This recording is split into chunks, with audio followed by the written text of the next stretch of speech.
Hey football fans. So, since I have like 5 times as many subscribers as I did a month ago, it seems like the perfect opportunity for me to upload a Gen 8 replay video that none of those people will watch or care about. But I need to fight the allegations that I'm a Gen 1 tuber, and also this one is for the old heads, who believed in me even when I was making unwatchable Gen 5 replay videos, which are now all firmly locked away in the vault. Here's another artisanal Arctazult video, just for you. It can be our little secret. Hail Satan and hail yourselves. I had to get a clip of me missing Focus Blast for my last video, so I just slapped Kommo-o onto my Hail team and then accidentally played like 5 really good games in a row. Which was very fortunate because I definitely need a lower effort video to make right now. If you're wondering whether I'm gonna keep making replay videos, yeah, me too, buddy. I explained team building with Arctazult in my last Arctazult video, but basically... Ready?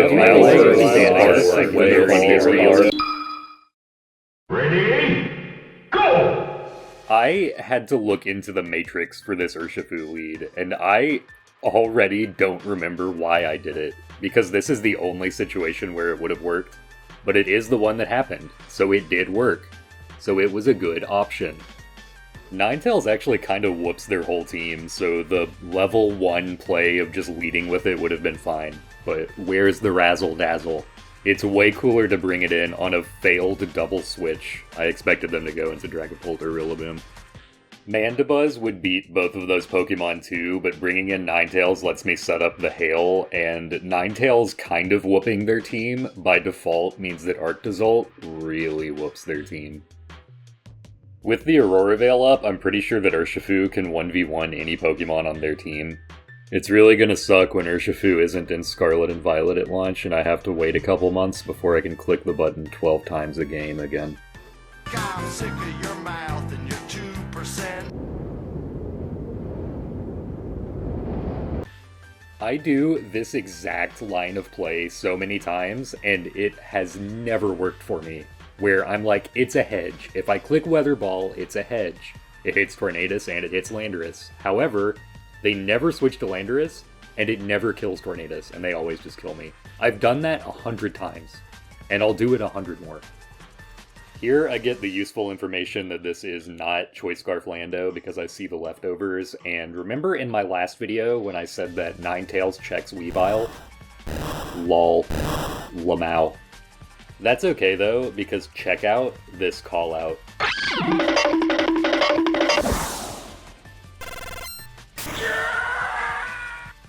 He's in hell!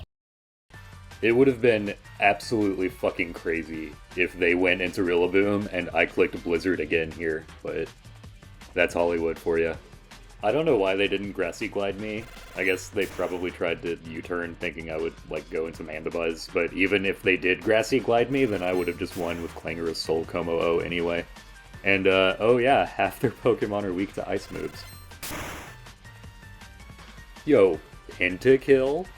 Did somebody say Pentakill? I just want to say hell save everybody! Once again, Ninetales actually clicks buttons pretty damn good against most of their Pokemon. Not the one they led with, but that's okay. I have the switch in. Guess what? Hell is real! Knowing that that's Specs instead of Scarf Blacephalon makes it much easier to deal with, but since Mandibuzz is almost dead, the Dragapult is now much harder to deal with. If my brain was as big as my watch time from non-subscribers, I would have just let Mandibuzz eat another Overheat and then bring Kommo-o in and click Clangorous Soul twice. But I was not prepared for this to be Choice Scarf Dragapult. They mercifully locked themselves into their most exploitable move, at least.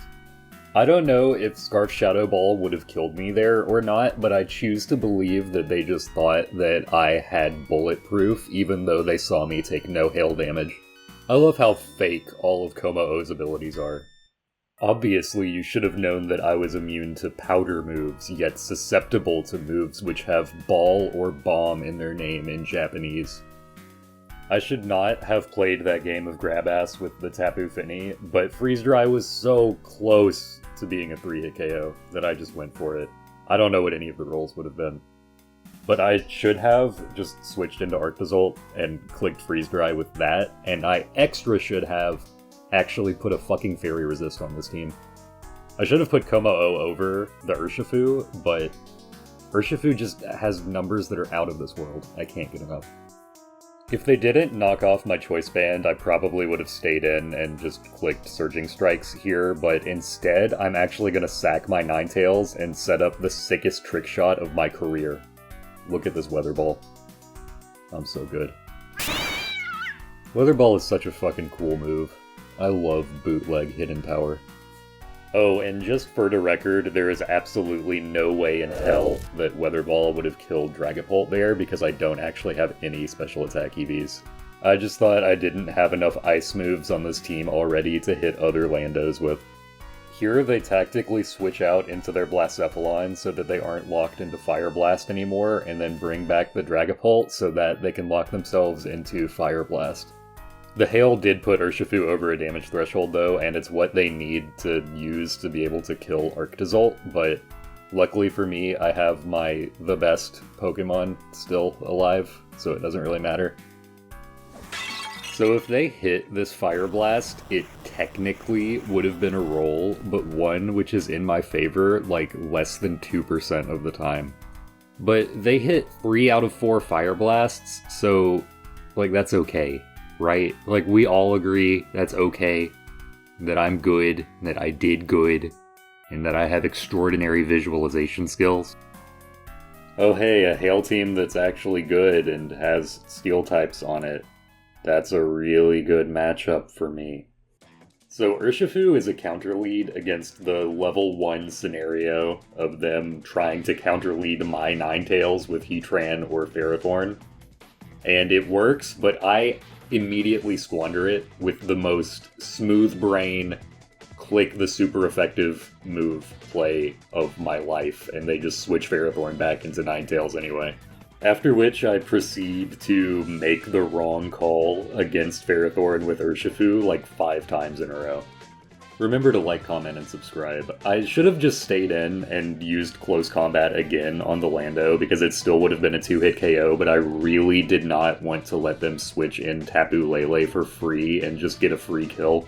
But, spoiler alert for the thing I do in about 3 seconds. About here's where it dawns on me just how bad I get whooped by Scarf Tapu Lele. Mandibuzz isn't a super painful sack because it loses to basically all of their other Pokemon anyway, but I really wish that I had a Celesteela. Fire Blast, Earthquake, Heavy Slam, Celesteela, Ghost Town on their team. I fucked up. I fucked up by only using Celesteela 97% of the time instead of 100% of the time. And just so we're 100% clear, this was a hedge. Your Honor, it was a hedge. It's a hedge because if they switch out, Surging Strikes will donk any Pokemon, and if they stay in, I get to fucking die. And bring out the best Pokemon in the game, Kommo-o, against its best setup opportunity, Ferrothorn. I deadass have... this crit didn't matter, by the way. I deadass have, like, 20 replays of me using Kommo-o as a supplemental wall breaker for some gimmick hyper-offense core, and then I just accidentally 6-0 somebody with Belly Drum or Clangorous Soul within like 12 turns. It keeps happening. Kommo-o is like the sleeper, most fucked up Pokemon of this generation. It learns every move that just wins you the game. That was the Focus Blast miss that I needed for my usually useless moves video, by the way. So clicking that Focus Blast was also a hedge. If it hit, I won the video game like 6 turns earlier, and if it missed, I got like 3,000 YouTube subscribers. I'm coming to rescue the lot of you! Ow! Ugh, I'm bad at this. It's not easy being the most powerful gamer who's ever lived, but I guess I'll suffer this fate so no one else has to. I don't know if this was Flame Body Heatran, but I'm pretty sure that even if it burned me on my Bolt Beak, I still would have been able to do enough to the Ninetales to clean it up with Kitten Mittens. Stomping Tantrum for the culture, and this Boltbeak would have killed Ninetales anyway without a crit, even if it had max HP EVs, BT dubs, okay? I looked at the receipts. And something else that you should keep in mind is that the way I make my Showdown look like this is I go to userstyles.org and the skin I use is called Showdown Pro. Okay, now you don't have to ask me.